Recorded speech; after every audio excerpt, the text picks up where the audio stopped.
உள்ளது.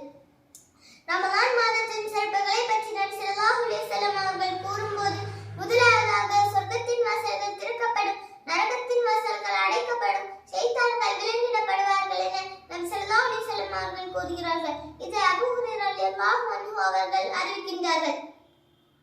இன்னும் ரமலான் மாதத்தில் லைலத்துல் கத்ர் என்ற சிறந்த இரவு உள்ளது. இதை பற்றி அல்லாஹ் தன் திருமறையில் கூறும்போது, லைலத்துல் கத்ரி கைருன் மின் அல்ஃபி ஷஹர், கண்ணியமிக்க இந்த இரவு 1000 மாதங்களை சிறந்தது என்று அல்லாஹ் தன் திருமறையில் கூறுகிறான்.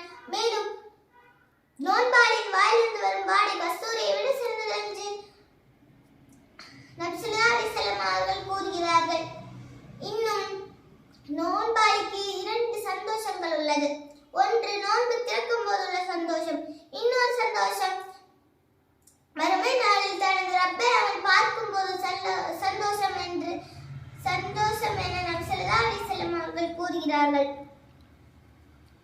மேலும் ரமலான் மாதத்தில் உம்ரா செய்தால் ஹஜ் செய்த நன்மை கிடைக்கும் என நபி ஸல்லல்லாஹு அலைஹி வஸல்லம் அவர்கள் கூறுகிறார்கள்.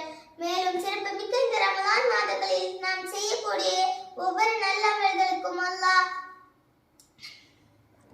பல மடங்கு நன்மைகளை வழங்குகிறான். இன்ஷா அல்லாஹ் இந்த ரமலான் மாதத்தில் நாம் அனைவரும் அதிக நல்ல அமல்களையும் நற்செயல்களையும் செய்து இறைவனிடத்தில் நல்ல அமல்களை பெறுவதற்கு அல்லாஹ் அருள் புரிவானாக என்று பிரார்த்தித்தவளாக எனது உரையை நான் முடித்துக் கொள்கின்றேன். வாஹிதான அல்ஹம்துலில்லாஹி ரப்பில் ஆலமீன். அஸ்ஸலாமு அலைக்கும் வரஹ்மத்துல்லாஹி வபரகாத்துஹு.